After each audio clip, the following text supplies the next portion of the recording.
இன்றைக்கி வந்து நம்ம எதை பற்றி பார்க்க போகிறோம்னா ஒரு டிஃப்ரெண்ட்டான வாழைப்பூ வடை பற்றி தான் பார்க்க போகிறோம். அதுவும் இல்லாமல் இந்த வாழைப்பூ வடையில் வந்து நம்ம வந்து தேங்காய் துருவலை ஆட் பண்ணி நம்ம வந்து டிஃப்ரெண்ட்டாக பண்ண போகிறோம். ஓகேங்களா? வாங்க நம்ம வந்து தேவையான பொருட்கள்லாம் எடுத்து வச்சிடலாம். நம்ம வந்து ஃபஸ்ட்டு நான் வந்து 1/2 கிலோ கடலப்பருப்பு எடுத்திருக்கேன். அந்த பருப்பில் வந்து நம்ம ஃபஸ்ட்டு தண்ணி விட்டு நல்லா வாஷ் பண்ணிவிட்டு அப்புறமா தான் வந்து ஊற விடணும். நம்ம வந்து எப்போவுமே எது ஊற வச்சாலுமே நம்ம வந்து இதை வந்து செய்யணும். ஓகே, இப்போ நம்ம 2வது தண்ணி ஊற்றி நல்லா ஊற வச்சிடலாம். நாம் தேவையான பொருட்கள்லாம் எடுத்து வச்சுருக்கேன். நான் வந்து வாழைப்பூ நல்லா க்ளீன் பண்ணி வச்சுட்டேன். 1 முடி தேங்காய் வச்சுருக்கேன். 4 வெங்காயம், 3 முழு பூண்டு இருக்குது. ஓகே, நம்ம வந்து தேங்காயை நல்லா துருவி எடுத்துக்கலாம். இப்போ வந்து பருப்பு ஊற போட்டாச்சு. இப்போ நம்ம தேங்காயை துருவி எடுத்துக்கலாம். இது போல் நல்லா துருவி எடுத்துடலாம். நம்ம வாழைப்பூவை நல்லா குட்டி குட்டி பீசஸாக கட் பண்ணிக்கலாம். வெங்காயத்தையும் நல்லா கட் பண்ணி வச்சாச்சு. இப்போது பாருங்கள் எவ்வளோ தூரம் நல்லா உப்பி வந்திருக்கு. இது வந்து நம்ம வந்து நல்லா உப்பி வந்ததும் நம்ம இப்போது அரைச்சி எடுத்துடலாம். இது கூட நம்ம வந்து மிக்ஸி ஜாரில் 4 பச்சை மிளகாய் எடுத்திருக்கேன்.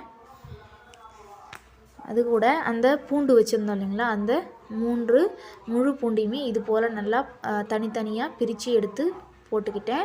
கொஞ்சம் கருவேப்பிலை சேர்த்துக்கிட்டேன்.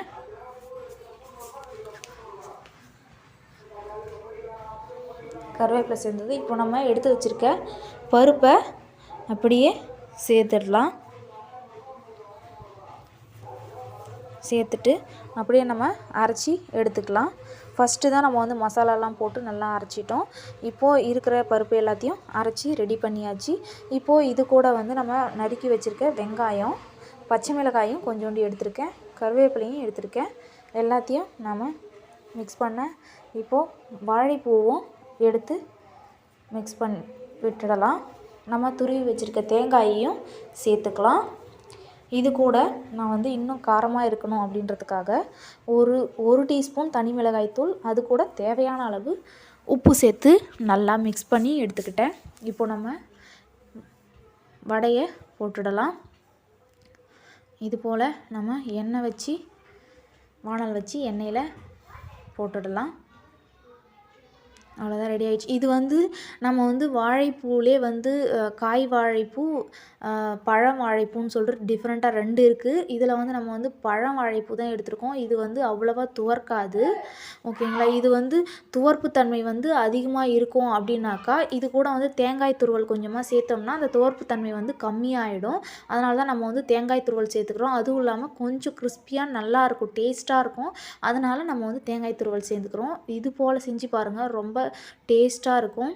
இப்போது வடை நல்லா வெந்துடுச்சு பாருங்கள், நல்லா மொறுமொறுனும் இருக்கும். ரெடி ஆயிடுச்சு. வாழைப்பூ தேங்காய் துருவல் சேர்த்த வடை வேறு லெவலில் வந்திருந்தது. சாப்பிட்றதுக்கு ரொம்ப டேஸ்ட்டாக இருந்தது. இது போல் செஞ்சு ட்ரை பண்ணி பாருங்கள் வாழைப்பூ வடை. ஓகே, இந்த வீடியோ உங்களுக்கு பிடிச்சிருந்துச்சுன்னா லைக் பண்ணுங்கள், ஷேர் பண்ணுங்கள், சப்ஸ்கிரைப் பண்ணுங்கள். மறக்காமல் பெல் ஐக்கானை கிளிக் பண்ணுங்கள். அப்போ தான் நான் போடுற வீடியோலாம் உங்களுக்கு உடனுக்குடன் வந்து சேரும். தேங்க்ஸ் ஃபார் வாட்சிங்.